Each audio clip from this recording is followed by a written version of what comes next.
اعوذ باللہ من الشیطان الرجیم بسم اللہ الرحمن الرحیم رب اشرح لی صدری ویسر لی امری واحلل عقدۃ من لسانی یفقہوا قولی رب یسر ولا تعسر وتمم بالخیر اللہم لا سہل الا ما جعلتہ سہلا وانت تجعل الحزن اذا شئت سہلا اللہم انفعنا بما علمتنا وعلمنا ما ينفعنا وزدنا علما آمین یا رب العالمین۔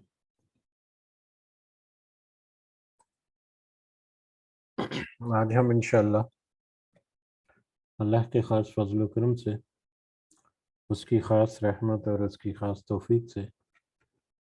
ہم سورۃ الحج کی آیت نمبر 58 سے آنورڈ سمجھنے کی کچھ کوشش کریں گے۔ سب سے پہلے ہم اسی کی حمد اور اسی کے شکر اور اسی کی تعریف کرتے ہیں جس نے ہمیں یہ مہلت دی، جس نے ہمیں یہ وقت دیا، جس نے ہمیں یہ وسائل عطا کیے، جس نے ہمارے دلوں کو اس قابل کیا کہ ہم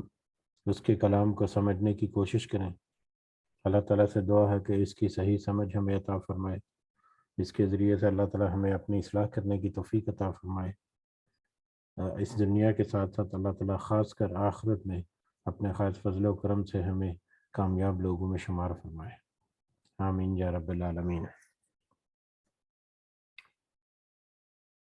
اس سے پہلے جو ہم نے کل آیت نمبر 49 سے لے کر 57 تک جو آیات دیکھی تھی، ان کا ترجمہ کچھ یوں ہے۔ اللہ تعالیٰ فرماتے ہیں آیت نمبر 49 سے آنور کہ اعلان کر دیجئے کہ لوگو، میں تمہیں کھلم کھلا چوکنا کرنے والا ہی ہوں، پس جو ایمان لائے اور جنہوں نے نیک عمل کیے انہی کے لیے بخشش ہے اور عزت والی روزی، اور جو لوگ ہماری نشانیوں کو پست کرنے کے در پہ رہتے ہیں وہی دوزخی ہیں۔ ہم نے آپ سے پہلے وہ جس رسول اور نبی کو بھیجا اس کے ساتھ یہ ہوا کہ جب وہ اپنے دل میں کوئی آرزو کرنے لگا، شیطان نے اس کی آرزو میں کچھ ملا دیا، پس شیطان کی ملاوٹ کو اللہ تعالیٰ دور کر دیتا ہے، پھر اپنی باتیں پکی کر دیتا ہے۔ اللہ تعالیٰ دانا اور باحکمت ہے۔ یہ اس لیے کہ شیطانی ملاوٹ کو اللہ تعالیٰ ان لوگوں کی آزمائش کا ذریعہ بنا دے جن کے دلوں میں بیماری ہے اور جن کے دل سخت ہیں، بے شک ظالم لوگ گہری مخالفت میں ہیں۔ اور اس لیے بھی کہ جنہیں علم عطا فرمایا گیا وہ یقین کر لیں کہ یہ آپ کے رب ہی کی طرف سے سراسر حق ہی ہے، پھر وہ اس پر ایمان لائیں اور ان کے دل اس کی طرف جھک جائیں۔ یقیناً اللہ تعالیٰ ایمانداروں کو راہ راست کی طرف رہبری کرنے والا ہی ہے۔ کافر اس وحی الہی میں ہمیشہ شک و شبہ ہی کرتے رہیں گے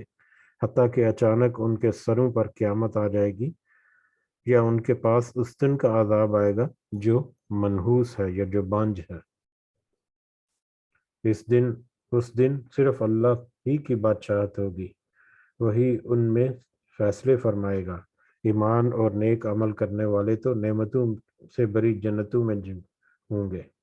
اور جن لوگوں نے کفر کیا اور ہماری آیتوں کو جھٹلایا ان کے لیے ذلیل کرنے والے عذاب ہیں۔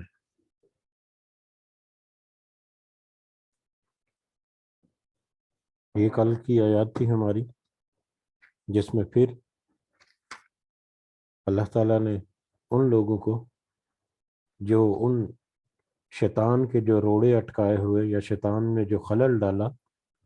اس دین حق کی پروان چڑھنے میں، اس خلل کو اللہ تعالیٰ نے ناکام کر دیا، لیکن اس کے ذریعے سے آزمائش ایک مومنوں کے لیے اور کافروں کے لیے کہ مومن تو اس آزمائش پر پورا اتر کر پکے ہو گئے اور اپنے ایمان میں، جبکہ مشرکین، جبکہ منافقین اور کافر جو ہیں وہ اپنی سرکشی میں، اپنی گمراہی میں اور آگے بڑھ گئے، اور اس کے نتیجے کے طور پر اللہ تعالیٰ نے دونوں فرقوں یا دونوں گروہوں کے بارے میں ذکر کر دیا کہ جو تو اللہ کی آیات کو جھٹلانے کی ضد میں لگے رہے ان کو تو پھر ایک دردناک عذاب جو ہے وہ آ گھیرے گا، اور قیامت کے دن ان کو رہے گا۔ اور جو اس آزمائش میں پکے رہے، جو شیطان کے ورگلے میں، شیطان کے نرغے میں نہیں آئے، اور جنہوں نے اپنے آپ کو ایک سیدھی راہ پر گامزن رکھا، تو اللہ تعالیٰ ان کو نعمتوں سے بھرے ہوئے باغات جو ہیں ان میں ان کو عطا فرمائے گا۔ بڑھتے ہیں آج کے سبق کی طرف، آیت نمبر 58۔ اعوذ باللہ من الشیطان الرجیم۔ والذین ہاجروا فی سبیل اللہ، اور وہ لوگ جنہوں نے ہجرت کی اللہ کے راستے میں، ثم قتلوا، پھر وہ قتل کر دیے گئے، او ماتوا، یا وہ سب فوت ہو گئے، یا مار دیا گیا، ان کو موت دے دی گئی، یا وہ فوت ہو گئے، لا یرزقنہم، یقیناً ضرور رزق دیا جائے گا یا رزق دے گا انہیں، اللہ تعالیٰ رزقاً حسناً، ایک اچھا رزق، اللہ تعالیٰ یقیناً انہیں ایک اچھا رزق عطا کرے گا۔ ہاجروا، جنہوں نے ہجرت کی، اور ہجرت کنوں کی؟ جو مکہ سے اللہ کی رضا کے لیے یا اللہ کے حکم کے مطابق مکہ میں اپنا سارا گھر بار، سارا مال، سارا کچھ چھوڑ چھاڑا کر مدینہ میں صرف اور صرف اللہ کے حکم کی سربلندی کے لیے، یا اللہ کے حکم کے اوپر سر تسلیم خم کرتے ہوئے انہوں نے ہجرت کی۔ اور ہم نے ایک دو مجلس پہلے دیکھا تھا کہ ہجرت جنہوں نے کی تھی یا جو مہاجر ہوئے، ان کے اوپر کس طرح سے ظلم جو ہے وہ ڈھائے گئے۔ مکہ میں بھی رہنے کے دوران ان کے اوپر بہت سارے ظلم ہوتے رہے، لیکن جب انہوں نے ہجرت کا ارادہ کیا اور ہجرت کرنے لگے، اور ہجرت کے دوران بھی ان کے اوپر کس طرح سے مختلف طرح سے مظالم ڈھائے گئے، اور وہ خالی ہاتھ لٹے پٹے بڑے بڑے کاروباری شخصیات جو ہیں وہ بھی لٹی پٹی، اور مائیں جو ہیں اپنے بچوں کو پیچھے چھوڑ کر یا فیملی سے الگ ہو کر، تو کس طرح سے پھر ہجرت کے دوران بھی ان کے اوپر ظلم کیا گیا۔ دو تین مثالیں بھی مولانا مودودی کی تفسیر سے ہم نے کوٹ کی تھی، یہ اندازہ کرنے کے لیے کہ مہاجرین کو کس قدر تکلیف اور مشقت دی گئی، یا کس قدر ان کو آزمائشوں کا سامنا کرنا پڑا، نہ صرف مکہ کی زندگی میں بلکہ ہجرت کے دوران یا ہجرت کے لمحوں میں۔ تو یہ وہی وجہ ہے، یہ وہی ان کا مشقت کا صلہ ہے، یا وہی ان کے صبر کا جو صلہ ہے، اجر ہے، جس کا اللہ تعالیٰ نے یہاں پر ذکر کیا کہ وہ لوگ جنہوں نے اللہ کے راستے میں ہجرت کی، اور پھر یا تو وہ قتل کر دیے گئے، یعنی بعد میں وہ کسی جنگ میں شریک ہوئے اور ان کو شہید کر دیا گیا، یا وہ اپنی طبعی موت مر گئے، طبعی موت یا اپنی فطری زندگی جو ہے وہ گزار کر جس بھی کنڈیشن میں ہو ان کو موت آ گئی، لیکن انہوں نے اپنی زندگی میں ہجرت کی، اللہ کی راہ میں، اللہ کے راستے میں، اللہ کے لیے ہجرت کرنا، اور مطلب ویسے ٹرانسفر کر لینا، اس میں بہت زیادہ فرق ہے۔ ہجرت کرنا جو ہے وہ صرف اللہ کی راہ میں، جو اپنے گھر بار کو یا اپنے کاروبار کو یا اپنے ٹھکانے کو چھوڑ کر دوسری جگہ پر شفٹ ہوتا ہے، وہ مہاجر ہے یا وہ ہجرت کرنے والا ہے۔ ادروائز دنیا کے مال و متاع کے لیے، کوئی اپنی جاب اور روزی کے لیے، یا کسی بھی اور میٹر کے لیے اگر کسی نے اپنی جگہ چھوڑ کر کسی دوسری جگہ پر ٹرانسفر ہو گیا، یا کسی دوسری جگہ پر اس نے اپنا ٹھکانہ جو ہے وہ بدل لیا، تو وہ ہجرت نہیں ہے، وہ جس مقصد کے لیے وہ اس میں ٹرانسفر ہوا وہ وہی مقصد ہے اس کا۔ بلکہ ہجرت کے بھی بہت سارے کچھ مثالیں ایسے ملتی ہیں، کچھ احادیث ہم نے پڑھی تھی کہ ایک شخص نے کسی عورت سے شادی کے لیے یا کسی عورت کی خاطر اس نے ہجرت کی، تو اللہ تعالیٰ نے، نبی کریم صلی اللہ علیہ وسلم نے بتا دیا کہ اس کی ہجرت اس عورت کے لیے ہے، اللہ تعالیٰ کے لیے نہیں ہے۔ بہرحال جو مہاجر ہوئے، جنہوں نے اپنے اللہ کو خوش کرنے کے لیے، اللہ کی خوشنودی کے لیے، اللہ کے حکم کے مطابق اپنے گھر بار چھوڑ کر، مشقتیں جھیل کر وہ ہجرت کی، تو پھر اس کے نتیجے میں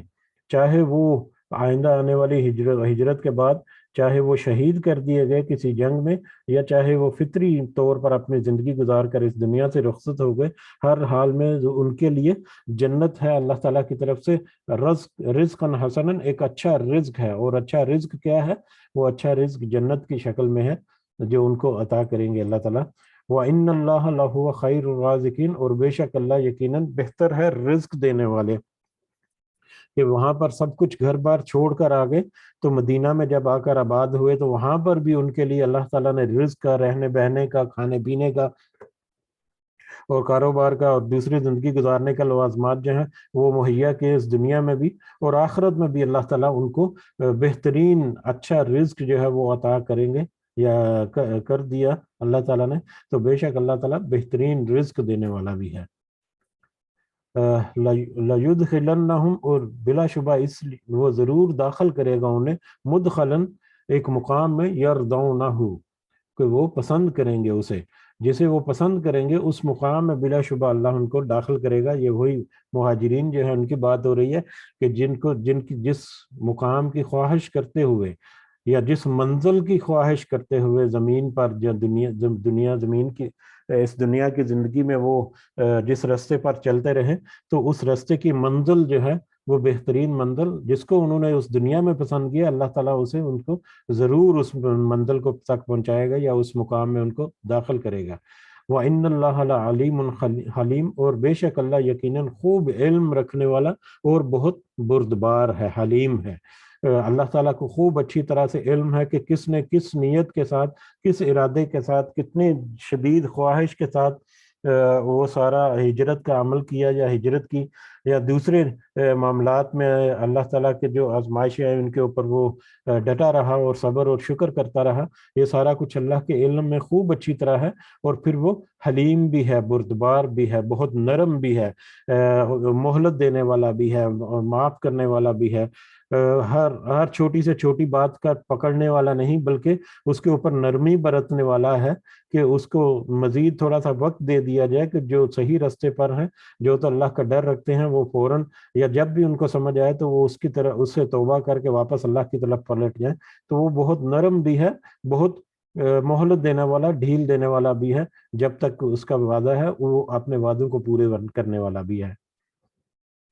ذالک یہ اسی طرح سے ہے. یہ ذالک، یہ جیم جو ہے اس کا مطلب ہے یہ کہ یہ ذالک جو ہے یہ پچھلی آیت کے ساتھ ملا ہوا ہے، یعنی بالکل اسی طرح سے جس طرح سے اللہ تعالیٰ نے مہاجرین کے لیے انعام ان کا ذکر کر دیا، یقیناً یہ اسی طرح سے ہے.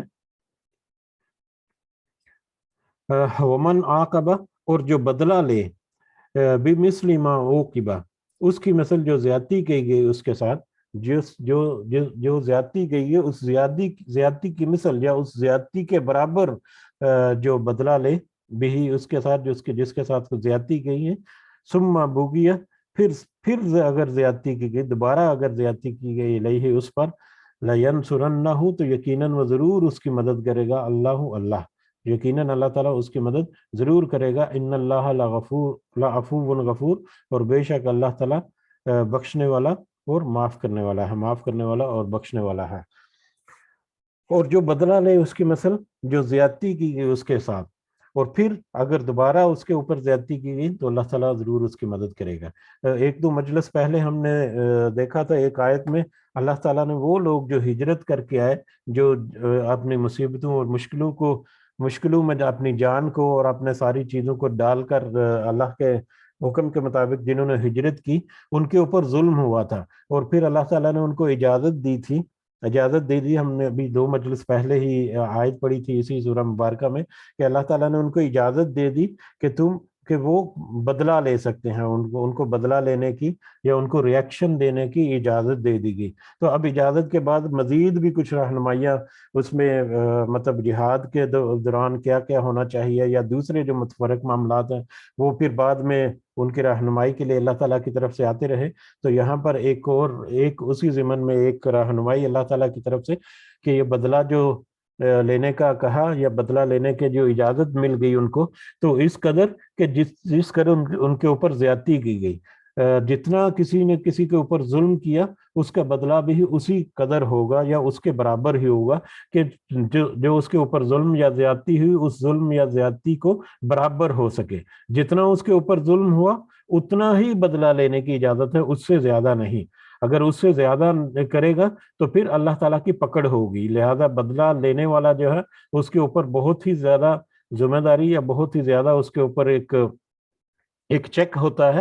کہ وہ کس قدر اس سے بدلہ لیتا ہے. ایسا نہیں کہ اس نے کچھ تھوڑا سا تکلیف جو پہنچائی یا تھوڑا سا اس کو نقصان پہنچایا تو اس کے بدلے میں آ کر جوش میں آ کر غصے میں آ کر اس کو بہت ہی زیادہ اس کا نقصان کر دیا یا اس کو جان سے ہی مار دیا یا اس طرح سے نہیں، بلکہ جتنا ظلم ہوا یا جتنا زیادتی یا نقصان ہوا اسی کے برابر اس کے اوپر اس کا بدلہ لینا، یہی اللہ تعالیٰ کی حد ہے. اس سے آگے بڑھنے کی اللہ تعالیٰ نے منع کر دیا ہے. تو جس قدر زیادتی کی گئی اس قدر اس سے بدلہ لینے کی اجازت ہے. اور اس بدلہ لینے کے بعد ایک دفعہ جب وہ بدلہ پورا ہو گیا، جب بدلہ برابر کر دیا، برابر ہو گیا، تو اس کے بعد اگر دوبارہ اس کے اوپر ظلم کرے گا، اللہ تعالیٰ یہ ان کی ہمت بڑھانے کے لیے یا ان کے جوش کو ٹھنڈا کرنے کے لیے یا ان میں ایک ٹھہراؤ لانے کے لیے مزید رہنمائی فرمائی کہ اگر جتنا تمہارے پاس نقصان ہوا اتنا تو تم بدلہ لے سکتے ہو. یہ اس کے علاوہ بھی، ہجرت کے علاوہ بھی باقی جو ظلم یا زیادتی کسی کے ساتھ ہوتی ہے یا کسی کا نقصان ہوتا ہے اس میں بھی یہ آیت اسی طرح سے لاگو ہوتی ہے کہ جتنا تو نقصان ہوا اس قدر بدلہ لے سکتے ہیں، اس سے زیادہ نہیں. ہاں اگر دوبارہ سے اس کے اوپر دوبارہ سے کوئی زیادتی کی جائے گی تو پھر اللہ دوبارہ بھی مدد کرے گا. جس طرح سے پہلی دفعہ اللہ مدد کر رہا ہے، اگلی دفعہ بھی اللہ جو ہے وہ پھر اس کی مدد کرے گا اور پھر واپس اس کو بدلہ لینے کا اجازت مل جائے گی. لیکن یہ بات تو طے ہے کہ جس قدر زیادتی ہوئی اس سے زیادہ بدلہ یا اس سے زیادہ نقصان نہیں کیا جا سکتا. جتنا ظلم ہوا یا جتنا زیادتی ہوئی اسی کے برابر اس کا بدلہ جو ہے لیا جا سکتا ہے. بعد میں اللہ تعالیٰ پھر مدد کرنے والا بھی ہے. اور پھر آیت کے آخر میں ان اللہ لعفو غفور، کہ اللہ تعالیٰ بہت معاف کرنے والا، خوب بخشنے والا ہے. اور ایک طرف اور بھی اشارہ کر دیا اللہ تعالیٰ نے، ایک تو اگر ظاہری ترجمہ کیا جائے تو اللہ تعالیٰ خوب معاف کرنے والا اور بخشنے والا بھی ہے. اور اس صورت میں اگر کسی سے ظلم اور زیادتی انجانے میں ہو گئی اور اس نے اپنے اوپر اس کا بدلہ جو ہے اس نے قبول بھی کر لیا اور بعد میں اس نے اپنی اصلاح بھی کر لی، تو اللہ تعالیٰ معاف کرنے والا بھی ہے. جو ظلم کرنے والا ہے اس کے اوپر بھی اور جو مظلوم ہے اس کو بھی اللہ تعالیٰ معاف کرنے والا اور بخشنے والا ہے. لیکن اس کے ساتھ ساتھ علماء کی تفاسیر کے مطابق ایک دوسری طرف بھی اللہ تعالیٰ نے اشارہ کر دیا ان لوگوں کو جو بدلہ لینے کی ٹھانی پھرتے ہیں یا بدلہ لینے کی جن کے اندر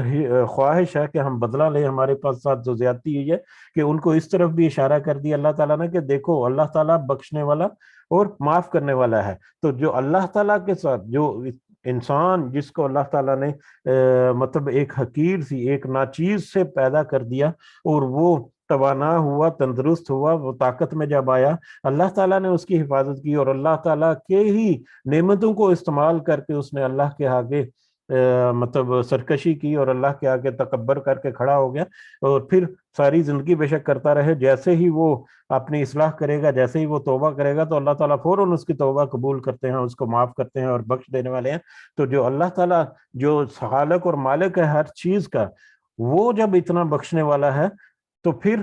تم جو ہے تمہارے لیے بھی یہ سبق ہے کہ تم بھی اگر ان کو معاف کرنے کی روش جو ہے اس کی طرف چلو تو اللہ تعالیٰ پھر اس میں اور زیادہ برکت ڈالے گا اور زیادہ انعام تمہارے بڑھا دے گا. تو اکثر علماء کی تفسیر جو ہے وہ اس میں اس آیت کے آخری حصے میں اس طرف بھی یہ ہے کہ اللہ تعالیٰ نے یہ بھی اشارہ کر دیا کہ اگر تم بدلہ لینا چاہو کہ آیت کے مطابق وہ تمہارا حق ہے، اسی قدر تم بدلہ لے سکتے ہو، لیکن اگر تم معاف کر دو تو اللہ تعالیٰ بھی بخشنے والا اور معاف کرنے والا ہے. یقیناً اللہ تعالیٰ تمہارے اجروں کو اور بڑھائے گا اور زیادہ اس میں برکت ڈالے گا. ذالک بِأَنَّ اللہ، یہ اس وجہ سے کہ بے شک اللہ یولج اللیل فی النہار، کہ وہ داخل کرتا ہے رات کو دن میں، ویولج النہار فی اللیل، اور داخل کرتا ہے دن کو رات میں. یہ اس وجہ سے کہ بے شک اللہ رات کو دن میں اور دن کو رات میں داخل کرتا ہے. وَأَنَّ اللَّهَ سَمِيعٌ الْبَصِيرٌ، سمیع بصیر، اور بے شک اللہ خوب سننے والا اور خوب دیکھنے والا ہے.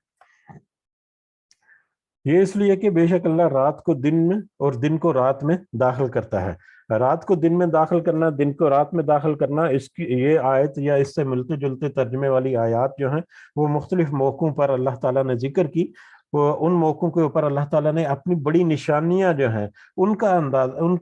کی طرف اشارہ کرنے کے لیے ذکر کیا تھا، لیکن یہاں پر اکثر جو مفسرین ہیں ان کے مطابق یہ اشارتاً بات ہوئی ہے کہ جس طرح سے ہر تنگی یا ہر سختی کے بعد ایک آسانی ہوتی ہے، جس طرح سے ہر آزمائش کے بعد صبر کرنے والے کے لیے ایک اچھا انعام ہوتا ہے، جس طرح سے ہر اندھیرے کے بعد ایک روشنی ہوتی ہے، اسی طرح سے جو بھی ان کے اوپر ظلم یا زیادتی ہوئی یا جو بھی ان لوگوں کی اس وقت کنڈیشن ہے، یا لیکن وہ انہوں نے یہ مسلمانوں کے بارے میں کہ وہ انہوں نے اپنے آپ کو اسی راستے پر ڈالا ہوا ہے جس راستے کا اللہ تعالیٰ نے حکم دیا، اپنے صبر اور شکر کے ساتھ اسی راستے کے اوپر گامزن ہے، تو اس سختی کو بھی دور کر کے جس طرح اللہ تعالیٰ اس چیز پر قادر ہے کہ رات کو دن میں بدل دے یا دن کو رات میں بدل دے، سیاہ کو سفیدی اور سفیدی کو سیاہ میں، اسی طرح سے اللہ تعالیٰ یہ جو سختی ہے اس کو دور کر کے یہ جو آزمائش ہے اس کے بدلے میں پھر اللہ تعالیٰ غلبہ عطا فرمائے گا، آسانی عطا فرمائے گا، یا یہ جو کفر کا اندھیرا جو سب طرف چھایا ہوا ہے اللہ تعالیٰ اس اندھیرے کو چھٹا کر ایک روشن صبح جو ہے وہ بھی ضرور لائے گا۔ اور اسی طرح سے ملتی جلتی کچھ آیات جو ہم نے اس سے پہلے بھی پڑھی، جیسا کہ ابھی کچھ ہی دن پہلے ہم نے پڑھی کہ حق اور باطل کا مارکا جو ہے وہ ہوتا رہتا تھا اس سے پہلے، اور اللہ تعالیٰ الٹیمیٹلی حق کو غلبہ نصیب کرتا تھا، یعنی وہ بھی دن اور رات کے اللہ تعالیٰ کی سنت رہی کہ جو ہی جو باطل ہے وہ چھا گیا یا باطل جو ہے اس نے سر اپنا اٹھایا تو اس کے خلاف حق جو ہے وہ اس کا کلمہ بلند ہوا، سر بلند ہوا، اور الٹیمیٹلی حق کو اللہ تعالیٰ نے فتح نصیب فرمائی۔ تو اسی طرح سے یہ اشارتاً بات ہے اس آیت مبارکہ میں کہ جس طرح اللہ تعالیٰ اس چیز پر قادر ہے کہ دن کو رات میں بدل دے اور رات کو دن میں بدل دے، اسی طرح سے وہ اس چیز پر بھی قادر ہے کہ وہ جو تمہارے حالات جو ہیں مسلمانوں کے حالات ان کو بہتر کر دے، ان کے لیے اس جو آزمائش کے لمحے ہیں ان کو بدل کر اس میں آسانی بھی پیدا کر دے، لیکن اس کے لیے صبر اور شکر جو ہے اس کا دامن ان کو تھامنا پڑے گا۔ جو صبر اور شکر کا دامن تھامے رہیں گے اللہ تعالیٰ ان کو یہ آسانی جو ہے وہ بھی ضرور میسر فرمائے گا، اور غلبہ بھی اللہ تعالیٰ ان کو عطا کرے گا۔ وَأَنَّ اللَّهَ سَمِيعٌ بَصِيرٌ، اور بے شک اللہ سننے والا اور خوب دیکھنے والا ہے۔ اللہ تعالیٰ سن رہا ہے اور سب کچھ دیکھ رہا ہے کہ کس کا کیا کردار ہے، دونوں پارٹیوں کو، دونوں گروہوں کا، کہ مومنین جو ہیں ان کا کیا کردار ہے، کس طرح سے وہ اللہ کے راستے کے ساتھ جڑے ہوئے ہیں، اور مشرکین جو ہے یا کافرین جو ہے وہ کس طرح سے اس کے خلاف اپنے اقدامات کر رہے ہیں، تو وہ سب کچھ سن رہا ہے، ان کی باتوں کو بھی، اور جو کام وہ ہیں کر رہے ہیں ان کو وہ خوب اچھی طرح سے دیکھ بھی رہا ہے۔ اور اللہ تعالیٰ کے سننے اور دیکھنے کی جو ایک صفت ہے وہ سب سے عظیم تر ہے۔ ذالک بان اللہ، اور یہ اس لیے بھی کہ اللہ جو ہے وہ هو الحق، وہی حق ہے، کہ اللہ ہی کی کلام، اللہ ہی کی بات جو ہے وہ سچی ہے، اللہ سچا ہے، اس کی ہر بات، اس کی ہر آیت، اس کا ہر وعدہ، اس کا ہر کلام وہ سچا ہے، وہی حق ہے۔ وہ ان، اور بے شک ما یدعون من دونہ، وہ سب پکارتے ہیں اس کے سوا، یعنی اللہ کے سوا پکارتے ہیں، وہ الباطل، وہ سب باطل ہے، بے شک اللہ کے سوا جن کو وہ سب پکارتے ہیں، چاہے وہ ولی ہیں، چاہے وہ بت ہیں، چاہے ان کے پرانی ہستیاں ہیں، چاہے وہ اپنے آباء و اجداد ہیں، چاہے شیطان ہے، شیطانوں کے چیلے ہیں، جن کو بھی وہ اللہ کے سوا پکارتے ہیں وہ سب کے سب باطل ہیں۔ وَأَنَّ اللَّهَ هُوَ الْعَلِيُّ الْكَبِيرُ، اور بے شک وہی بلند مرتبہ اور بہت بڑا ہے، بے شک اللہ ہی سب سے بڑا اور بلند مرتبے والا ہے، سب سے بلند ہے۔ علم ترى ان اللہ، کیا آپ نے نہیں دیکھا کہ بے شک ان اللہ، بے شک انزل من السماء ماء، کہ اس نے نازل کیا آسمان سے پانی، کیا آپ نے نہیں دیکھا کہ بے شک اللہ نے آسمان سے پانی نازل کیا، فتصبح، تو ہو جاتی ہے الارض، زمین، مخضرہ سرسبز، تو اس پانی کے برسنے کے بعد، بارش برسنے کے بعد وہ زمین جو ہے وہ سرسبز ہو جاتی ہے۔ ان اللہ لطیف خبیر، کہ بے شک اللہ بہت باریک بین اور خوب خبر رکھنے والا ہے۔ کیا آپ نے نہیں دیکھا کہ اس نے آسمان سے پانی نازل کیا تو وہ زمین جو ہے وہ سرسبز ہو جاتی ہے۔ یہ بھی اب اشارتاً بات ہوئی، جس طرح دن اور رات کا اشارہ کیا پچھلی آیت میں، اسی طرح سے یہاں پر بھی اشارہ کیا کہ یہ جو مسلمان اس وقت جن کے اوپر ایک آزمائش کا وقت ہے، تو جس طرح سے ایک زمین جو سوکھی پڑی ہوتی ہے، جو بالکل خشک ہوتی ہے، جس کے اوپر کوئی کھیتی یا کوئی سبزہ وغیرہ نہیں ہوتا، تو جیسے ہی اللہ تعالیٰ اس کے اوپر پانی اپنی رحمت کی بارش کرتا ہے، پانی جب نازل کرتا ہے بارش کی شکل میں، تو وہی زمین، جو خشک زمین جو ہے، وہی لہلہا اٹھتی ہے، سرسبز ہو جاتی ہے، اور وہی جو ہے وہ کھیتیاں اور اناج اور پھل جو ہے وہ دیتی ہے انسان کو، جس سے وہ اپنی زندگی جو ہے اس کو برقرار رکھنے والا ہوتا ہے۔ تو اسی طرح سے یہ مسلمان جو اس وقت گو کہ ان کو بہت مشکل لگ رہا ہے یہ وقت، یا جو بھی ان کے حالات ہیں، لیکن یہ جو اللہ کی وحی ان کے اوپر رحمت کی اللہ کی وحی کی رحمت جو ان کے اوپر ہو رہی ہے، چاہے وہ قرآن کی آیات کی شکل میں ہو، چاہے وہ اللہ تعالیٰ نے جو نبی کریم صلی اللہ علیہ وسلم کو وحی عطا فرمائی، ان کے اقوال اور ان کی احادیث اور ان کی سنت اور ان کی رہنمائی کی صورت میں ہو، چاہے باقی جتنی نعمتیں جو اللہ تعالیٰ نے دیں ان میں مدد اللہ تعالیٰ کی ہو، وہ رحمت اللہ تعالیٰ کی، تو یہ ساری چیزیں جو ہیں یہ بھی اس کھیتی کی طرح ایک دفعہ یہ دین جو ہے یا اللہ کا یہ جو پیغام ہے وہ لہلہا اٹھے گا، اور مسلمان جو ہے جس طرح سے سبزہ اٹھتا ہے زمین سے اور وہ سرسبز کر دیتا ہے اور لہلہا اٹھتا ہے اور زمین کو تر و تازہ کر دیتا ہے، اسی طرح سے اللہ کا دین جو ہے وہ بھی غلبہ پائے گا اور اس پوری دنیا کو ایک دفعہ سرسبز و شاداب کر دے گا۔ ان اللہ لطیف خبیر، کہ بے شک اللہ تعالیٰ بہت باریک بین اور خوب خبر رکھنے والا ہے، کہ بے شک اللہ تعالیٰ کی قدرت جو ہے یا جو اللہ تعالیٰ کے فیصلے جو ہیں وہ بہت ہی باریک بینی سے فیصلے کرتا ہے، اور باریک بینی سے ہر چیز کو دیکھتا ہے، کہ اس کے فیصلے ایسے ہوتے ہیں یا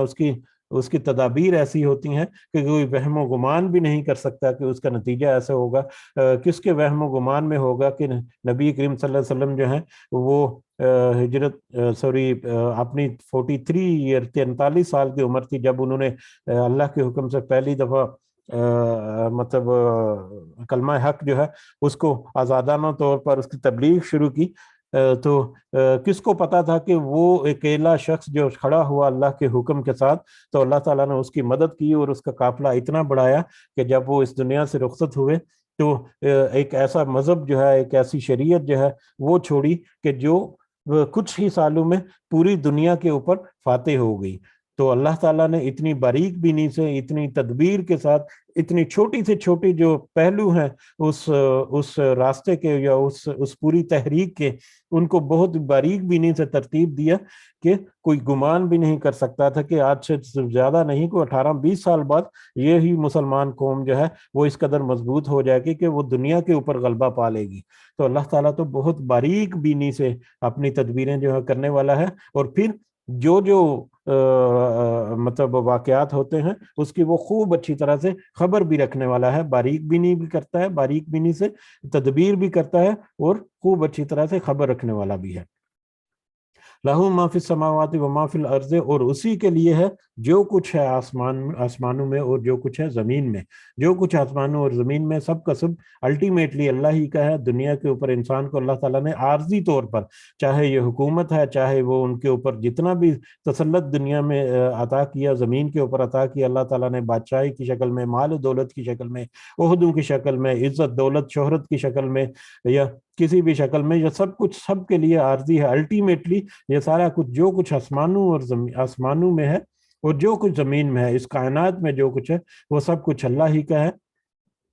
وَأَنَّ اللَّهَ لَهُوَ الْغَنِيُّ الْحَمِيدُ، اور بے شک اللہ وہی بے پرواہ ہے اور بہت تعریف والا ہے، بے پرواہ ہے، غنی ہے، وہی غنی ہے کہ سب اسی کے محتاج ہیں، وہ کسی کا محتاج نہیں، اور وہ حمید ہے، وہ اپنی ذات میں محمود ہے، کوئی اس کی تعریف کرے یا نہ کرے وہ تعریف ہی کے لائق ہے کہ اسی کی تعریف ہے۔ أَلَمْ تَرَ أَنَّ اللَّهَ سَخَّرَ لَكُمْ، کیا آپ نے نہیں دیکھا کہ اس نے تابع کر دیا تمہارے لیے، ما فی الارض، جو کچھ زمین میں ہے، جو کچھ زمین میں ہے، کیا آپ نے نہیں دیکھا کہ اللہ نے جو کچھ زمین میں ہے سب کچھ آپ کے تابع کر دیے۔ یہ انسان کے بارے میں بھی ہے کہ جو کچھ زمین میں ہے سب کچھ اللہ تعالیٰ نے اس کے تابع کر دیا. اس کے بارے میں بہت ساری پہلے بھی آیات گزری ہیں کہ ہر چیز جو ہے وہ براہ راست یا بالواسطہ اللہ تعالیٰ نے مسخر کر دیا اس کو انسان کے لیے. اور جب مسخر کر دیا کر ہم کہتے ہیں تو اس کے دو پہلو ہمارے سامنے ہوتے ہیں. ایک پہلو یہ ہے کہ براہ راست ان سے وہ رزق حاصل کرتا ہے یا براہ راست فائدہ حاصل کرتا ہے,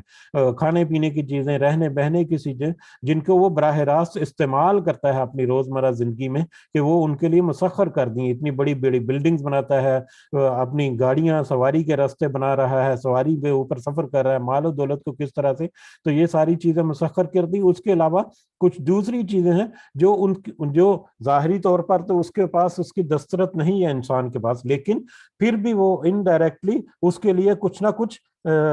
فائدہ پہنچا رہی ہیں, یا کچھ نہ کچھ طریقے سے اس کے لیے وہ فائدہ مند ہے انسان کے لیے. بہت ساری زمین کے اندر نباتات یا حیوانات ایسے ہیں, کیڑے مکوڑے ایسے ہیں, بہت سارے جرم بیکٹیریا وغیرہ ایسے ہیں جن کو انسان جو ہے وہ کچھ پتہ نہیں کہ اس کے لیے کیا کیا کام کر رہے ہیں وہ ساری چیزیں, جو ساری مخلوقات. اس کے علاوہ کائنات میں اگر دیکھا جائے تو یہ سارا ابھی ہم اسی آیت میں دیکھیں گے کہ کس طرح سے یہ سارا کچھ تھما ہوا پڑا ہے, کہ وہ انسان کے ایسے جیسے انسان کے سامنے اللہ تعالیٰ نے اس کو مسخر کر دیا انسان کے لیے کہ دیکھو یہ انسان ہے, اس کو تم نے سہولت فراہم کرنی ہے, اس کو تم نے آسائش دینی ہے, اس کو تم نے زمین پر رہنے کے قابل, جب اللہ تعالیٰ نے بنایا زمین کو انسان کے رہنے کے قابل, تو اس کے اوپر بہت ساری رحمتیں کی جو براہ راست بھی ہمیں پتہ ہے اور بالواسطہ بھی ہمارے لیے کچھ نہ کچھ سہولت جو ہے وہ مہیا کرتی ہیں. اس میں کچھ مثالیں اللہ تعالیٰ ہمیں اسی آیت میں ہمیں دیکھتے ہیں, وَالْفُلْكَ تَجْرِي فِي الْبَحْرِ بِأَمْرِهِ, اور کشتیاں جو چلتی ہیں سمندر میں اس کے حکم سے. کشتیاں ظاہری طور پر تو وہ ایک لکڑی کے تختے یا جو بھی وہ کشتی بنا کر اس نے سمندر میں چھوڑ دی, تو ظاہری طور پر بھی اس نے مسخر کر دے ایک بہت بڑی کشتی کو یا بہت بڑے بحری جہاز کو, لیکن اس میں پھر جہاز جو سمندر میں اتارا یا دریا میں جب کشتی وغیرہ اتاری تو اس پانی کی قوت اچھال جو اللہ تعالیٰ نے پیدا کی کہ وہ اس کشتی کو سہارا دیتی ہے اور اس کشتی کو ٹرانسپورٹ کرنے میں وہ مدد کرتی ہے. تو کشتی کو کس طرح سے چلایا اللہ تعالیٰ نے سمندر میں کہ اس کے حکم سے وہ چلتی ہے اور انسان کے فائدے کے لیے وہ مطلب کام کرتی ہے. اس کے بارے میں کافی تفصیل پہلے بھی گزر چکی. وَيُمْسِكُ السَّمَاءَ أَن تَقَعَ عَلَى الْأَرْضِ, اور وہ تھامے رکھتا ہے آسمان کو کہ گر نہ پڑے زمین پر, الا بِإِذْنِهِ, مگر اسی کے حکم سے, کہ اللہ کے حکم کے بغیر, کہ اس نے آسمان کو تھاما ہوا ہے کہ وہ اس کے حکم کے بغیر زمین پر نہیں گر پڑتا یا نہ گر پڑے. اب آسمان, یہ آسمان کی طرف اللہ تعالیٰ نے اشارہ کیا کہ آسمان کی طرف دیکھو کہ تمہیں کیا نظر آتا ہے. آسمان کی طرف جب دیکھتے ہیں تو ہمیں سورج, چاند اور بہت سارے ستارے رات کو نظر آتے ہیں. تو یہ ستارے اللہ تعالیٰ کہتے ہیں کہ اللہ تعالیٰ نے ان سب کو تھام رکھا ہے کہ کہیں یہ آسمان کی زمین کے اوپر گر نہ پڑے. اللہ تعالیٰ نے ان کے اپنے حکم سے ایک خاص قوت کے ساتھ وہاں پر تھام رکھا ہے. اور ہم اگر اس سے پہلے بھی ذکر ہوا کہ ہم اگر سائنٹیفکلی بھی دیکھیں تو ایک ایسی عظیم و شان قوت جو ان سارے جو ستارے اور سیارے یا جو بھی یہ ہماری کائنات میں جو یہ نظام چل رہا ہے ستاروں کا اور سیاروں کا, اور ان کے اوپر نظام شمسی ہمارا سب سے قریب جو نظام ہے, اس کے علاوہ جو باقی جو سولر سسٹمز ہیں اور باقی جو گلیکسیز ہیں اور کلسٹرز ہیں, سپر کلسٹرز ہیں, تو سارے اجسام جو ہیں وہ ایک غیر مرئی قوت کے ذریعے سے اللہ تعالیٰ نے ایک دوسرے سے ایک خاص فاصلے کے اوپر ایک خاص ان کے اوپر کشش جو ہے اس کو قائم کر کے متوازن کر کے ان کو تھاما ہوا ہے, اور ایک خاص رستے کے اوپر ایک خاص ترتیب کے ساتھ ایک خاص فاصلے کے ساتھ وہ ایک طے شدہ رستہ جو اللہ تعالیٰ نے ان کو بتا دیا یا اللہ تعالیٰ نے ان کے نظام میں رکھ دیا, اس نظام کے تحت اس خاص رستے کے اوپر ایک خاص تعداد, ایک خاص رفتار کے ساتھ, ایک خاص فاصلے کے ساتھ, ایک دوسرے کے ساتھ ایک خاص فاصلہ مینٹین کیے ہوئے وہ سارا کچھ جو وہ قائم و دائم ہے کہ ذرہ برابر بھی اس میں کوئی بگاڑ آ گیا تو یہ سارا کچھ آنن فانن جو ہے وہ تباہ و برباد ہو جائے گا.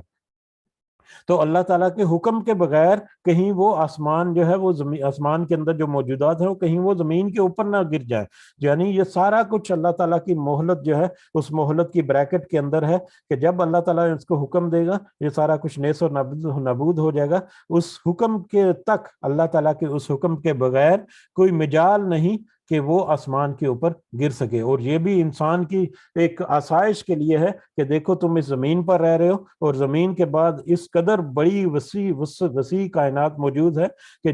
جس میں ذرہ برابر بھی اگر بگاڑ آ جائے تو یہ زمین جو ہے یہ بالکل روئی کی طرح اڑنے لگے گی. لیکن اللہ تعالیٰ نے اپنے حکم کے ذریعے اس سب کو تھاما ہوا ہے کہ دیکھو انسان اس زمین پر رہ رہا ہے، اس کو آرام سے رہنے دو، آرام سے. اللہ تعالیٰ نے اس کو نصیحت بھی دی، اللہ تعالیٰ نے اس کو ہدایت بھی دی، اللہ تعالیٰ نے اس کو قرآن بھی دیا، کتابیں بھی دی، نبی رسول بھی دیے. اور دیکھو اس ساری زمین کے اوپر جو انسان رہ رہا ہے اس کو پرسکون ہو کر ذرا سوچنے سمجھنے دو کہ یہ سارا کچھ کیسے ہو رہا ہے. اور وہ سوچ سمجھ کے نتیجے میں پھر اللہ کی طرف راغب ہوگا تو پھر اللہ تعالیٰ یقیناً اس کو معاف کرے گا اور اس کے ساتھ آسانی بھی کرے گا. لیکن اس کے باوجود، یہ ساری سوچ سمجھ کے باوجود اگر کوئی ہٹ درمی پر قائم رہے تو پھر اس کا انجام جو ہے فطری طور پر وہی ہونا چاہیے جس کا اس نے دنیا میں کمایا.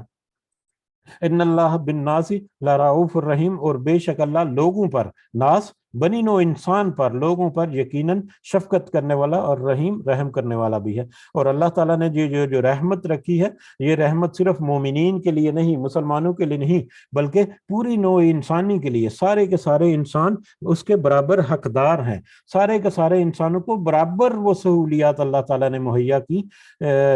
جس کا اللہ تعالیٰ نے مختلف انداز سے ذکر کیا. رزق ساری طرح کی میں ان کو ہر طرح کی آسائش جو مومنین ہیں ان کو بھی وہی، اور مشرکین کو، کافرین کو، ان کو بھی وہی. تو سارے نوع انسانی کے لیے یہ آسائشیں ہیں، سارے نوع انسانی کے لیے یہ آسانیاں ہیں، یا یہ مسخر کر دیا جو سارا کچھ اللہ تعالیٰ نے یہ انسان کے لیے کیا، یہ مسلمان کے لیے نہیں کیا. وَهُوَ الَّذِي، اور وہ جس نے احیاکم، تمہیں زندگی دی، وہ اللہ ہے جس نے تمہیں زندگی کی. ثم یمیتکم، پھر وہ موت دے گا تمہیں. ثم یحییکم، وہ پھر زندہ کرے گا تمہیں. ان الانسان لکفور، کہ بے شک انسان جو ہے یقیناً بہت ناشکرا ہے. کہ وہی اللہ ہے جس نے تمہیں زندگی کی. ایک وقت تھا کہ تمہارے بارے میں کچھ سوچ بھی نہیں تھے، تمہارا کوئی وہم و گمان بھی نہیں تھا کہ تم اس دنیا میں آؤ گے. کہاں پر تھے کچھ کسی کو پتہ نہیں. تو اللہ تعالیٰ نے تمہارے اسباب پیدا کر کے تمہیں اس دنیا پر زندگی بخشی اور تم اس دنیا کے اوپر آئے. اسی سورہ مبارکہ میں اب جو آیت ہم گزری تھی کہ 1500 سال پہلے، 1400 سال پہلے تو کسی کے وہم و گمان میں بھی نہیں تھا کہ ماں کے پیٹ کے اندر بچہ جو ہے وہ کس طرح سے پرورش پاتا ہے. تو اللہ تعالیٰ نے وہ بھی سارا کچھ جو ہے وہ بتا دیا، اور وہ چیزیں جس کا تم وہم و گمان بھی نہیں کر سکتے تھے اللہ تعالیٰ نے تمہارے لیے مسخر کر کے تمہیں پھر اس دنیا میں لے کر آیا. پھر ثم یمیتکم، پھر وہ تمہیں موت دے گا. پھر اس نے تمہیں رزق دیے، تمہیں نعمتیں دی، اور پھر تمہاری زندگی کی حفاظت کی ایک مقررہ وقت تک، ایک مقررہ مدت تک. اور پھر وہ جب وقت آ گیا تو پھر اللہ تعالیٰ تمہیں موت بھی دے دے گا. ثم یحییکم، پھر اسی طرح سے تمہیں ایک دن دوبارہ سے زندہ کرے گا، دوبارہ تمہیں اٹھا کھڑا کرے گا. ان الانسان لکفور، کہ بے شک انسان جو ہے یقیناً ناشکرا ہے. یہ ساری جو آیتیں جو ہم نے اس سے پہلے پڑھی ہیں انسان کی اپنی اوقات کے بارے میں، کہ انسان ہے کیا، بے قدر پانی سے پیدا ہوا اور اللہ ہی کی نعمتوں کو مطلب استعمال کر کے جب وہ طاقت اور توانائی اس کو ملی تو اللہ ہی کے سامنے اکڑ کر کھڑا ہو گیا. تو ان الانسان لکفور، کہ بے شک انسان جو ہے بہت ناشکرا ہے. یہ انسان ایز اے جنس آیا ہے کہ اوورآل اگر انسان کو دیکھا جائے تو وہ ایک ناشکرا ہے. اس میں سے کچھ لوگ جو اللہ کی ہدایت، جو اللہ کے رہنمائی جو اس کو قبول کر کے جنہوں نے اپنی اصلاح کر لی، وہ تو اللہ کے آگے جھک گئے اور وہ تو یقیناً اللہ کے راستے پر چلے. لیکن اکثریت انسانوں کی جو ہے وہ یہ ساری قوت اور ساری توانائیاں اور اللہ ہی کے دیے ہوئے رزق کو استعمال کر کے اسی سے فائدہ اٹھا کر اللہ کے سامنے مطلب گردن اکڑ کر کھڑے ہوتے ہیں. تو یہ ناشکری ہے جو اکثر انسان جو ہے وہ کرتے ہیں. اور شکر گزاری کیا ہے؟ شکر کا جو ریٹرن ہے وہ عاجزی کی شکل میں ہوتا ہے ہمیشہ. اگر کوئی ہمیں تحفہ دے بڑے پیار اور محبت سے تو ہم اس کا شکریہ بڑی عاجزی سے ادا کرتے ہیں. بڑا ہمارا لہجہ جو ہے وہ نرم ہو جاتا ہے اور ہم بہت ہی اس کے شکر گزار ہوتے ہیں. شکر گزار ایک مطلب جو ہے یا ایک کنسپٹ جو ہے وہی عاجزی اور نرمی کا ہے کہ جس نے آپ کو تحفہ دیا اس کا شکریہ ادا کیا جائے. لیکن کوئی سر کو اکڑا کر بھی کوئی شکریہ ادا کر سکتا ہے، ایسا نہیں ہوتا. تو انسان کی یہاں پر اللہ تعالیٰ نے ذکر کر دیا کہ اتنی نعمتیں استعمال کرنے کے باوجود وہ سر کو اکڑا کر کے کھڑا ہو جاتا ہے وہ ناشکری کرتا ہے. پھر لکل امت، ہر امت کے لیے جعلنا منسکن، ہم نے مقرر کر دیے عبادت کا طریقہ، ہر امت کے لیے عبادت کا طریقہ مقرر کر دیا.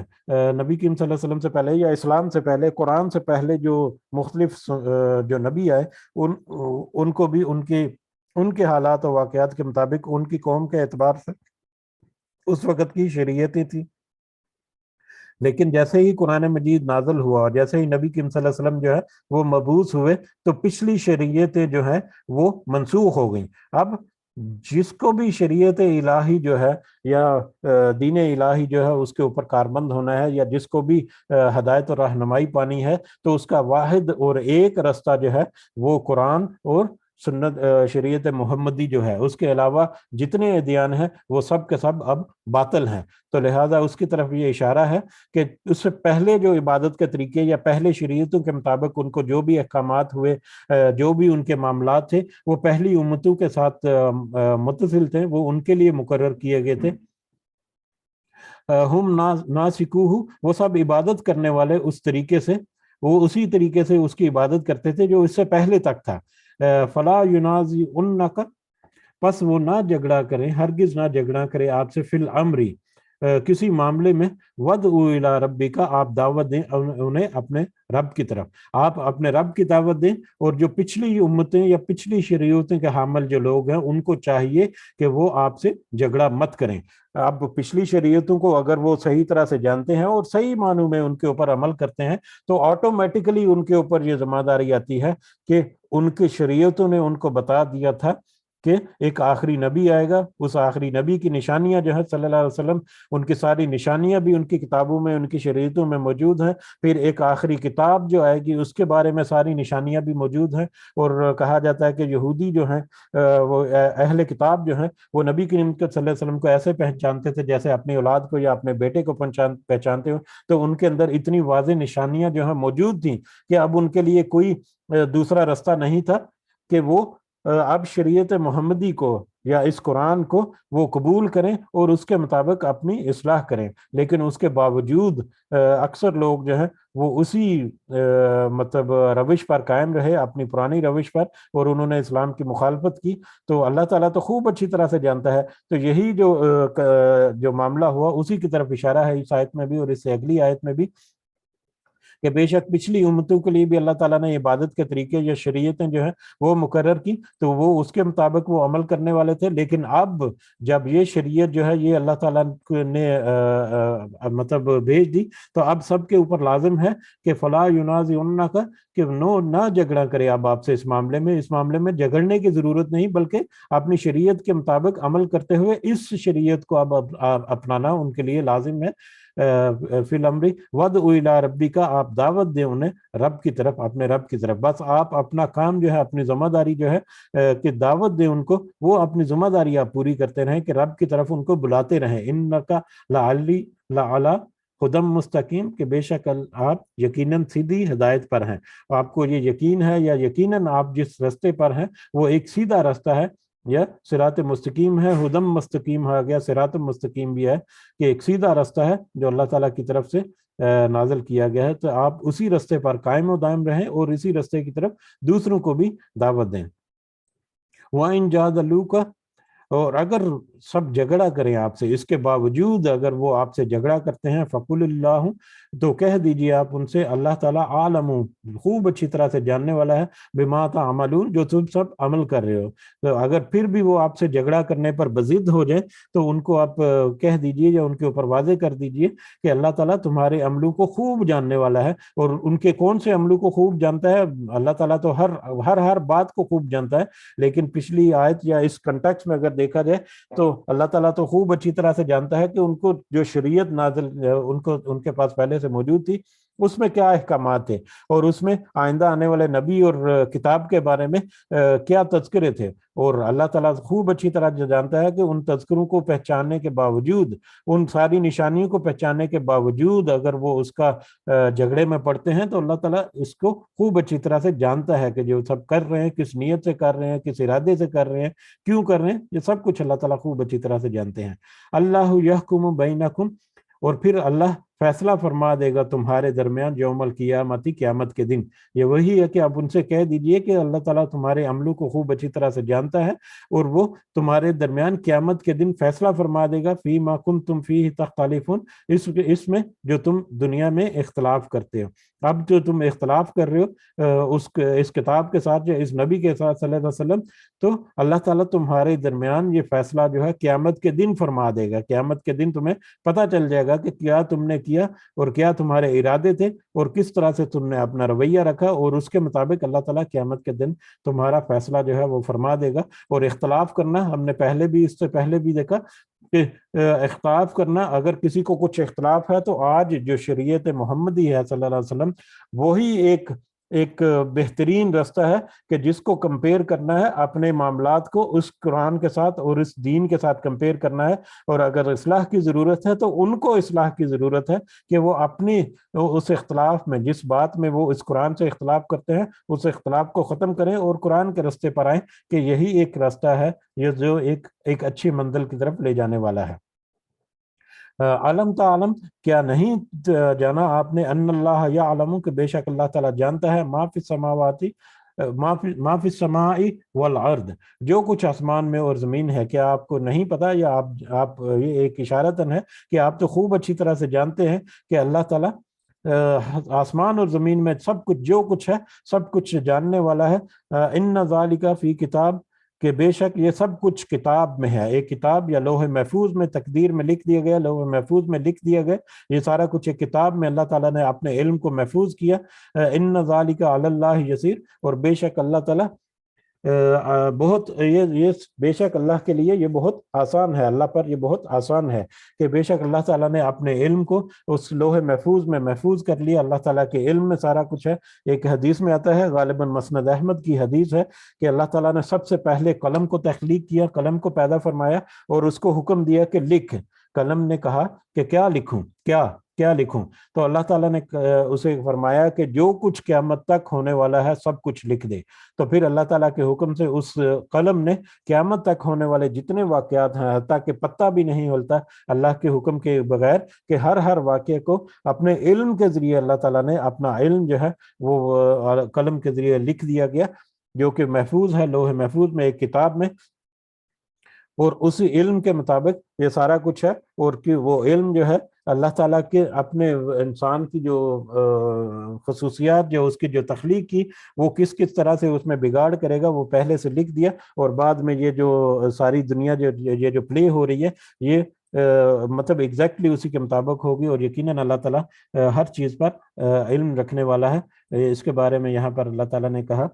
کہ اللہ تعالیٰ کے لیے یہ آسان ہے، اللہ تعالیٰ کے لیے کچھ مشکل نہیں کہ وہ کچھ سب کچھ جان سکے، کیونکہ وہ ہر چیز تو اس کے علم میں ہی ہے، آلریڈی اس کے احاطہ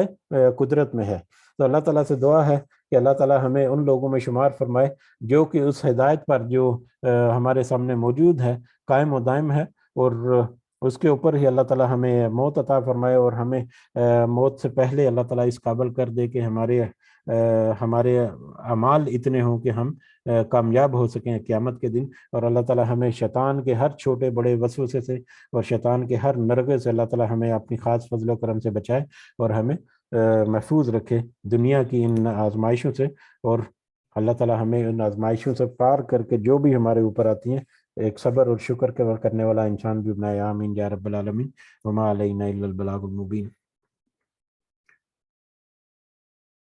جی اگر کسی کچھ اضافہ کرنا چاہ رہے ہیں یا کچھ پوائنٹ ہے تو ذکر کر سکتے ہیں۔ جزاکم اللہ خیرا کثیرا۔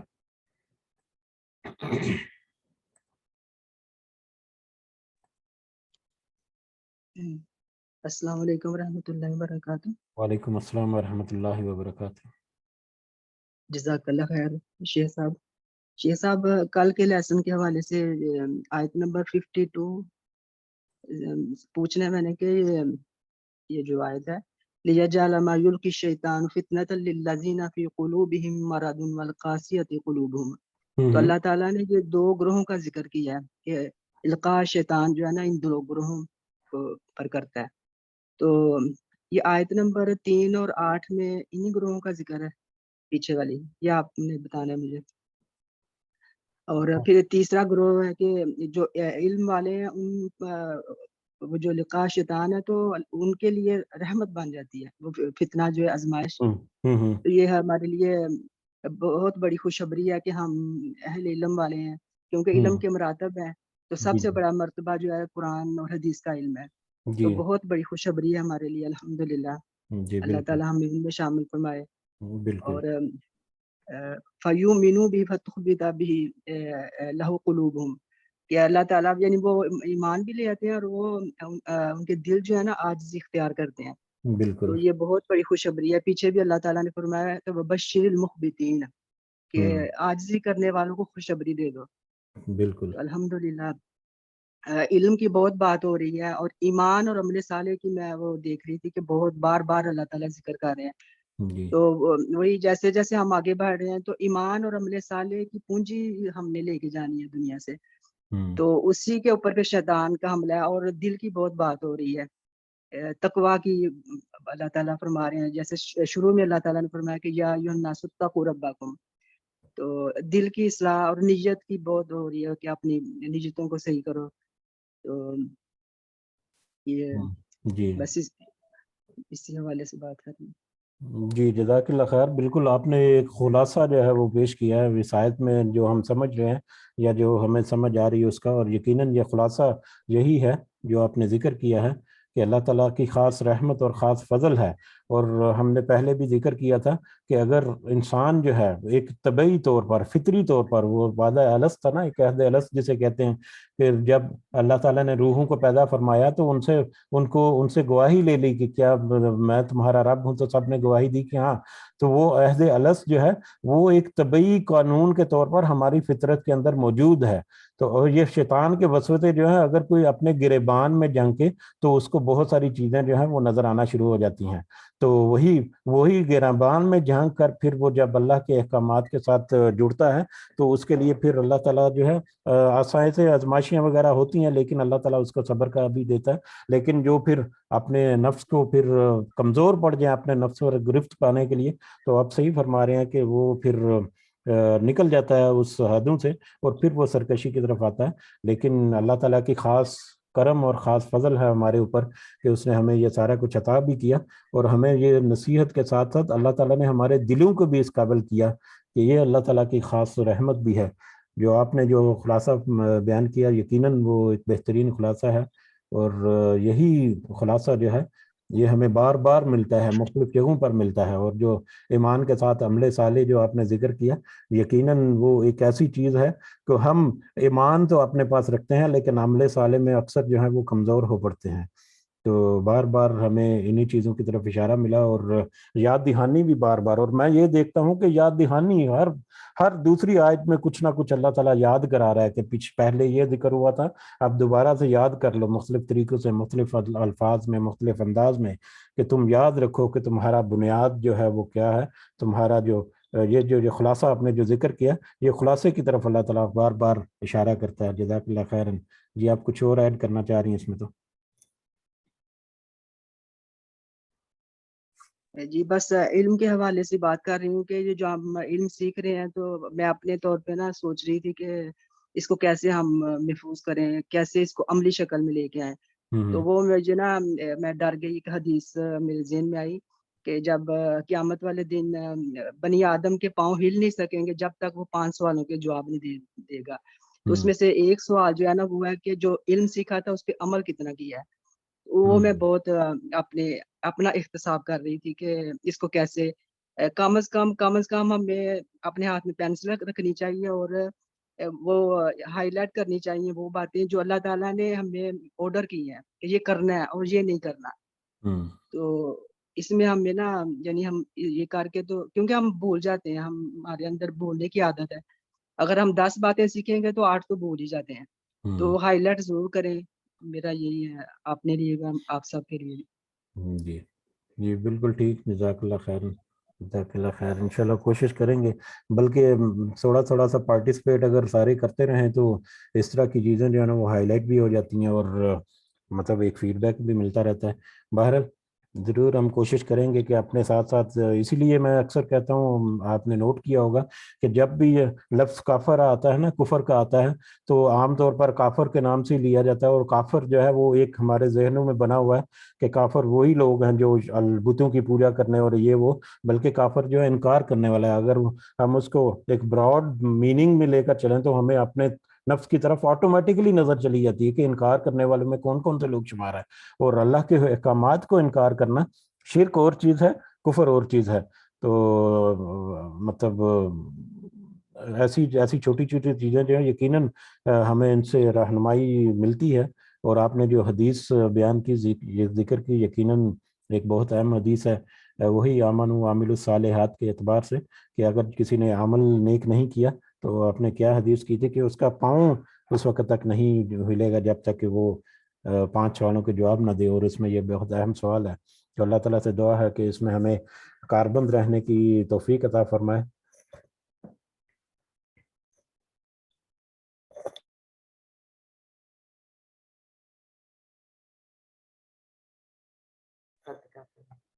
اس نے جان بوجھ کے نماز چھوڑی، اس نے کفر کیا۔ ہاں، وہ ایک حدیث بھی میری زوجہ محترمہ بتا رہی ہیں، وہ جو پہلے ہم نے ذکر کی ہے کہ جس نے جان بوجھ کر نماز چھوڑی گویا اس نے کفر کیا۔ تو یہ حدیث جو ہے، اس سے ہمیں پتہ چلتا ہے کہ وہ مومن ہیں جو اسلام والے ہیں، جو نماز مطلب چھوڑ دیتے ہیں تو گویا وہ کفر کرتے ہیں۔ تو لہٰذا اس سینس میں بھی دیکھیں تو کفر جو ہے اس کو براڈ میننگ میں ہمیں ہمیشہ پڑھنا ہے، اور اس میں جب بھی کفر کا میٹر آئے تو اپنے گریبان میں جھانکے، وہی بار بار ذکر کہ جب بھی ایمان کے ساتھ عمل صالح کا ذکر آئے تو اپنے گریبان میں جھانکیں ہم۔ تو جب ہم اپنے گریبان میں جھانکیں گے تو یقیناً ہم اپنی اصلاح کریں گے۔ اور جیسا کہ ہمیں یہ دین، یہ ہمارا جو شریعت ہے، اس کی یہ خوبصورتی یہ ہے، دنیا کے قوانین سے کیوں مختلف ہے یہ، یا کیوں دنیا کے قوانین کے ساتھ اس کی ضد پڑی ہوئی ہے، کہ دنیا کے جو قانون آج کل جو بنے ہوئے ہیں، ہیومن رائٹ کمیشن اور یہ یونائٹڈ نیشنز اور یہ سارے جو ہیں، یہ انسان کو ان کے حقوق بتاتے ہیں کہ تمہارا یہ حق ہے، تم یہ کر سکتے ہو، تمہارا یہ حق ہے، تمہیں یہ ملنا چاہیے۔ جبکہ اگر ہم شریعت کے قوانین کو پڑھیں تو اس میں حقوق سے زیادہ انسان کو اس کی ذمہ داریوں کے اوپر فوکس کیا جاتا ہے کہ انسان کی ذمہ داری کیا ہے، تمہاری یہ ذمہ داری ہے، تم نے اس طرح سے اپنے والدین کے سلوک کرنا ہے، تم نے اس طرح سے اپنی بیوی کے ساتھ، بچوں کے ساتھ رہنا ہے، تم نے اس طرح سے اپنے ہمسایوں کے ساتھ اور اس طرح سے دوسرے جو لوگ ہیں ان کے ساتھ رہنا ہے، تم نے اس طرح سے کاروبار کرنا ہے، تم نے اس طرح سے اپنی زندگی گزارنی ہے۔ تو یہ ایک بہت بڑا فرق ہے، ڈائریکٹلی انڈائریکٹلی چیز سیم ہے لیکن فوکس میں فرق آتا ہے۔ جب دنیا کے قانون کو دیکھیں گے تو میں خواہ مخواہ ہی مجھے اکڑ آ جائے گی کہ میرا یہ حق بنتا ہے کہ مجھے یہ ملے، لیکن جب میں شریعت کے قانون کو دیکھوں گا تو میں آٹومیٹیکلی عاجز ہو جاؤں گا، میں آٹومیٹیکلی پرسکون ہو جاؤں گا کہ اللہ تعالیٰ نے میرے اوپر یہ ذمہ داریاں ڈالی ہیں، مجھے ان ذمہ داریوں کو پوری کرنا ہے، اور اگر میں ذمہ داریوں کو پوری کروں گا تو آٹومیٹیکلی دوسروں کو ان کے حقوق جو ہے ملتے رہیں گے۔ تو یہ چھوٹی چھوٹی چیزیں جو ہیں، ان کو ہم جب خود انالائز کریں اور خود جب ان کو پرکھنے کی کوشش کریں مختلف طریقوں سے، تو ہمارے اوپر یقیناً بہت اچھی طرح سے واضح ہو جاتی ہیں۔ اور آپ نے جیسا ذکر کیا کہ اللہ تعالیٰ کے خاص کرم ہے کہ یہ جو علم اللہ تعالیٰ نے عطا کیا، ایک تو علم جو ہم یہ کتابوں کی شکل میں پڑھ لیں، دوسرا ہمارے ذہنوں کے اندر اللہ تعالیٰ نے ایک قوت، ایک طاقت ایسی رکھی ہے جو ہم پرکھ سکتے ہیں، اینالائز کر سکتے ہیں، سمجھ سکتے ہیں، کریٹیکل تھنکنگ اللہ تعالیٰ نے ہمیں عطا فرمائی ہے۔ یہ ساری چیزیں اسی لیے ہیں کہ تاکہ ہم ان کو مزید کھوج لگا کر اور آسان کریں اور واضح کریں اپنے لیے۔ اسی لیے جب یہ میں آیات کا ذکر کرتا ہوں تو ان میں سے اکثر جو ہے وہ مطلب جب میں آیات کو ایک دفعہ رات کو پڑھتا ہوں تو ان میں سے کچھ ایڈیشنل پوائنٹس بھی میرے ذہن میں آ جاتے ہیں، اور پھر ان کا تھوڑا سا تذکرہ بھی کرتے ہیں یہاں پر تاکہ ہم اپنے ذہنوں کو کھولیں۔ تو جب بھی ایسی آیات آئیں تو یقیناً اس میں وہ ایک لمیٹڈ سا ٹائم میں ایک لمیٹڈ سا ایک پہلو ہوتا ہے جس کے اوپر ہم بات کرتے ہیں، لیکن ہم اگر ڈسکشن کریں تو ہر لفظ میں اور ہر آیت میں اتنی لمبی اللہ تعالیٰ کی طرف سے مطلب آیات جو ہیں وہ انفولڈ ہوتی ہیں کہ انسان جو ہے وہ دنگ کا دنگ رہ جاتا ہے۔ بہرحال اللہ تعالیٰ ہمیں ہمت و توفیق دے کہ ہم اس کو اسی طرح سے قائم و دائم رکھیں، اور ہمیں ایک صحیح اور سیدھے راستے کی طرف اللہ تعالیٰ ہماری رہنمائی کرے، اور اسی کے اوپر ہمیں استقامت کے ساتھ چلتے رہنے کی بھی اللہ تعالیٰ ہمیں ہمت و توفیق عطا فرمائے۔ جزاکم اللہ خیراً کثیرہ۔ اگر کچھ ایڈیشنل پوائنٹ ہوں گے تو ہم کل انشاءاللہ ڈسکس کر لیں گے۔ جزاک اللہ خیراً کثیرہ، جزاکم اللہ خیراً کثیرہ۔ اللہ تعالیٰ آپ سب کو ایک خاص اجر جو ہے وہ عطا فرمائے، آمین یا رب العالمین۔ حج کی مجلس کو برخاست کرتے ہیں، انشاءاللہ کل اگلے سبق کے ساتھ حاضر ہوں گے۔ سب کو دعا میں ضرور یاد رکھیں، اللہ تعالیٰ سب کے لیے آسانیاں پیدا فرمائے، اللہ تعالیٰ ہمیں اپنے گریبان میں جھانک کر اپنی اصلاح کرنے کی ہمت و توفیق عطا فرمائے، اللہ تعالیٰ نے جو ہمیں علم دیا اس سے اس دنیا اور آخرت کا فائدہ اللہ تعالیٰ سمیٹنے کی اللہ تعالیٰ ہمیں ہمت، توفیق اور استقامت عطا فرمائے، آمین یا رب العالمین۔ رب ارحمہما کما ربیانی صغیرہ، رب ارحمہما کما ربیانی صغیرہ، رب ارحمہما کما ربیانی صغیرہ، ربنا آتنا فی الدنیا حسنہ وفی الآخرۃ حسنہ وقنا عذاب النار، ربنا تقبل منا انک انت السمیع العلیم وتب علینا انک انت التواب الرحیم، سبحان ربک رب العزۃ عما یصفون وسلام علی المرسلین والحمد للہ رب العالمین، سبحانک اللہم وبحمدک اشہد ان لا الہ الا انت استغفرک واتوب الیک، جزاکم اللہ خیرا کثیرا، السلام علیکم ورحمۃ اللہ وبرکاتہ۔